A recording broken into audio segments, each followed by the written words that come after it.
Tom Bower just asked the most dangerous question in the history of the modern royal family. A question so bold, so direct, and so impossible to avoid that it sent shock waves from Buckingham Palace all the way to Montecito. Tom Bower didn't whisper. He spoke with the calm confidence of a man who has seen enough lies to know when they start falling apart. He looked straight into the camera, leaned in just a little bit, and asked, if Meghan really gave birth to Lilibet, why is the most important sentence missing? A sentence that every royal mother before Meghan proudly included.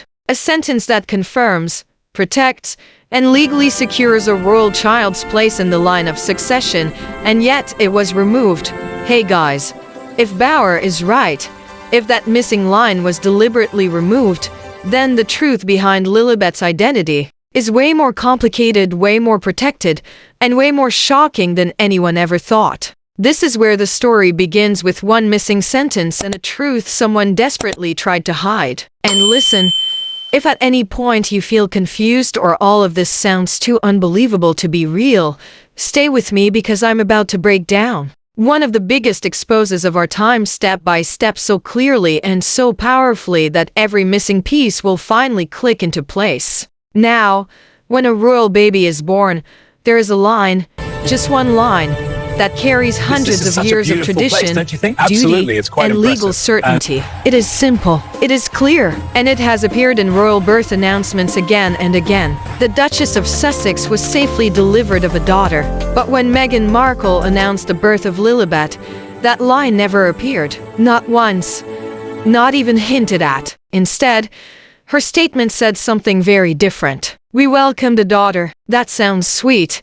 But to anyone familiar with royal protocol, it is a red flag the size of Buckingham Palace. Because without the phrase safely delivered, there is no confirmation that Meghan actually gave birth, no mention of labor, no mention of doctors, no mention of who was in the room. When someone avoids saying something that simple, that expected, and that necessary, you have to ask why. Why leave out the one sentence that proves everything? And according to Tom Bower, the reason is chilling. That sentence could trap Meghan legally, publicly, and historically if it were proven untrue. This wasn't an editing choice. It was a shield. And Meghan wasn't the only one hiding behind it. If Meghan's statement was strange, the palace's response was even stranger. Buckingham Palace, one of the most disciplined communications machines on earth, released their own announcement. And what did they write? Not the Duchess of Sussex has delivered a daughter. Not Meghan gave birth to a baby girl. No,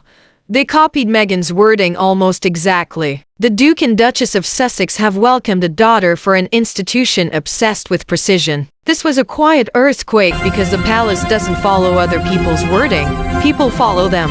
So why did they choose this moment, this birth, to suddenly stop confirming a royal mother's delivery? Sources close to royal protocol say this was not an accident. This was Buckingham Palace protecting itself. If it turned out that Meghan did not give birth, the palace could say, we never said she did. No liability, no legal consequences, no public scandal pinned directly to them. When both sides of a story choose the same vague language, that is not coincidence. That is strategy. Now that the wording is exposed, we have to ask what that wording was supposed to protect. Because royal births aren't private events, they are state matters. And for centuries, the rules have been brutally clear. A child enters the line of succession only if 1. The parents are legally married. 2. The child is conceived naturally. 3. The birth is witnessed, certified, and beyond doubt. 4. And most importantly, the child must come from the body of the mother. That last rule is the backbone of the monarchy. Everything else can be debated. This cannot. And yet Archie and Lilibet became the first royal children in history added to the succession list without named doctors, confirmed birthplace, witness statements, delivery details, or even the traditional royal language verifying a mother's physical birth. This is not a small oversight. It is a procedural collapse, one that royal experts say should have stopped the entire process until proof was provided. Instead, everything went forward quietly, quickly, and without a single question allowed. But the questions are coming now, and I will soon show you exactly why. If the missing sentence was the spark, the birth certificate was the explosion. Because when people looked closely at the document said to belong to Lilibet Diana, something didn't add up. And it wasn't small. It wasn't subtle. It was mathematical, cold, factual, and impossible to explain away with pretty words. In the United States, every birth certificate has a code. A simple set of digits that works like a fingerprint. The first 3 numbers tell you where the baby was born. The state. California has one set of codes. Colorado has another. But the certificate connected to Lilibet, it did not carry a California code. It carried a Colorado one. And the moment that discovery was made, everything shifted because birth certificates don't lie. They don't guess. They don't relocate themselves magically across state lines. On top of that, the remaining digits showed something even stranger. Lilibet's certificate numbers suggested she was the over 163,000th child born in that area that year. But the year wasn't even halfway over. You can feel the silence that follows facts like these. The kind of silence where everyone in the room looks at each other waiting for someone to explain what cannot be explained. If Meghan gave birth in California, as the public storyline insists, then why does the paperwork tell a different story? Why does a royal child's first legal document point to a state she wasn't supposed to be in? Was there a mistake? Was there a switch? Or was this document not what people were told it was? No matter what the truth is, the code exposes one thing with absolute clarity. The official story and the official numbers do not match. And when numbers don't match a royal birth, that is when the real questions begin. But paperwork wasn't the only thing that raised eyebrows. People close to the story noticed another strange detail. One quiet, one easy to miss, but impossible to ignore once you see it. The doctor who allegedly delivered Lilibet closed her practice just 2 weeks after the supposed birth. No interviews, no statements, no follow-ups, no confirmation that she was present, involved, or even connected. She vanished from the professional landscape like someone stepping out of a photograph. Doctors who deliver royal babies don't disappear. They don't walk away from careers at the exact moment their name becomes part of global history. They often become more visible, not less. So again, why here? Why this doctor? Why this moment? Sources familiar with medical record procedures suggest that if a doctor is involved in a highly confidential birth, they may later be advised or encouraged to limit public exposure. But disappearing entirely, that is not standard secrecy. That is someone removing themselves from the narrative entirely. And when the doctor steps away, the paperwork shows problems and the statements avoid the word delivered. A picture starts forming. A picture that does not match the fairy tale version presented to the world. If you want to know the truth about a household, you don't ask the guests. You ask the people who see everything, the staff. And according to a maid who worked inside the Montecito home during the months, Meghan was said to be heavily pregnant with Lilibet. The reality inside those walls did not match the story outside them. She says she never saw a baby bump. Not a small one, not a growing one, nothing. She claims Meghan moved normally, dressed normally, and carried out her daily routines without any signs of late-stage pregnancy. No adjustments, no discomfort, no physical changes. Nothing that suggested a baby was due within weeks. But the moment that shook her came later. She watched a Netflix documentary and saw Meghan with a dramatic, perfectly shaped pregnancy belly. One she says she never witnessed once while working inside the home. Her reaction was pure shock because she believed genuinely that Meghan was not pregnant at that time. She reportedly thought the baby she had seen later was the first child, not a newborn. This wasn't speculation. This wasn't gossip. This was the account of a woman who was there, who watched a daily reality without cameras, without lighting, without press. And her story adds a human layer to a mystery already weighed down by missing sentences, mismatched paperwork, and vanished professionals. Because when the people closest to the truth see nothing, that silence becomes its own kind of evidence. If everything so far had been strange, this next part is where the mystery becomes something far more serious because it comes from inside Meghan's own family. According to one family member, someone who knew Meghan long before the fame, the palace, and the cameras, she allegedly had a hysterectomy in her early 20s. A hysterectomy is not a small surgery. It is not a rumor that drifts quietly through the air. It is a life-changing medical event that would make pregnancy impossible.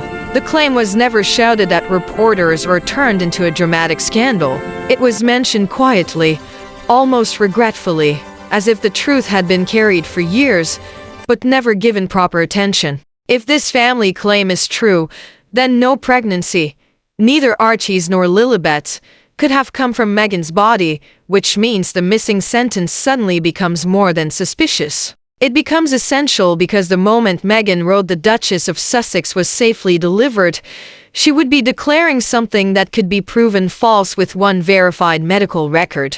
And that is the kind of detail people protect with silence, with careful wording, and with statements that confirm nothing while giving the illusion of honesty. This is not proof, but it is not small either. It is the kind of claim you cannot ignore when every other piece of the puzzle already sits in shadow. To understand how all of these pieces fit together, we need to step into the world of official language, the world of diplomats, government officials, and palace press teams. In that world, the truth is never just what you say. It's what you say carefully enough that it cannot come back to destroy you. That skill has a name: plausible deniability. And according to former diplomats, the statements surrounding both Archie's and Lilibet's births read exactly like documents designed for legal escape routes. You do not deny. You do not confirm. You choose every word like it is a piece of gold. You remove anything that locks you into a fact you cannot legally defend. When Meghan said, "We welcomed a daughter," she wasn't being poetic. She was removing herself from responsibility. When the palace repeated the same language, they weren't being lazy.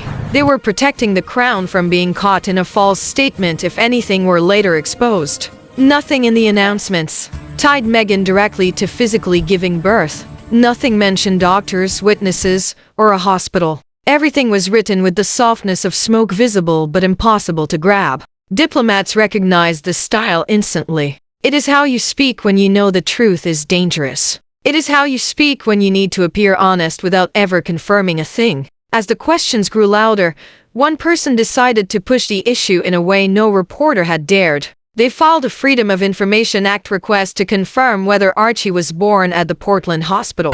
The request was not to reveal private medical records. It was simply to verify that the birth took place where the public had been told it did. The government responded, but not the way anyone expected. They said they were not in the business of delivering babies and that the information being sought was held not by the hospital, not by the Department of Health, but by Buckingham Palace. And because the palace is not considered a government agency, it is not required to comply with FOIA requests. That means the truth, whatever it is locked behind royal walls with no legal way to access it. No confirmation, no denial, just silence and a locked door. And when institutions choose silence over clarity, it is usually because the answer behind that door is more explosive than the questions outside of it. At this point, the story stops being about Meghan alone. It becomes a story about the crown, the system, and the rules that were supposed to protect the monarchy from ever facing a situation like this. But now they are facing it. And the final chapter shows why the stakes are far bigger than one family. So here we are at the final point in this story. The point where all threads join into one unavoidable truth. Royal succession is not a game. It is not a trend. It is not a story you can rewrite when it becomes inconvenient. It is a chain ancient, fragile, and legally bound to certainty. A child can only enter that chain if every single requirement is met without doubt. Birthplace verified, doctor identified, witness confirmation, a mother who physically delivered the child, and a statement that follows centuries of royal tradition. But for Archie and Lilibet, none of this exists. Not one piece. Instead, we have an announcement missing the crucial sentence, a palace copying that omission, a birth certificate with the wrong state code, a doctor who vanished from her profession, a maid who says she never saw a pregnancy, and a family member who claims pregnancy was impossible altogether. This is not a pile of gossip. This is a blueprint of contradictions. And when contradictions pile up in a royal story, history teaches us one thing. The truth is always louder than the silence built to hide it. So now the world stands at a strange crossroads. Not angry, not shouting, but quietly watching, waiting for someone somewhere to answer the simplest question ever asked in royal history. Who was actually born and from whom? Because the monarchy can survive scandal. It can survive noise. It can survive criticism. But what it cannot survive is uncertainty carved into the line of succession. And tonight, with every missing sentence, every vanished detail, and every unanswered question, that uncertainty is no longer a whisper. It's a shadow crossing the throne.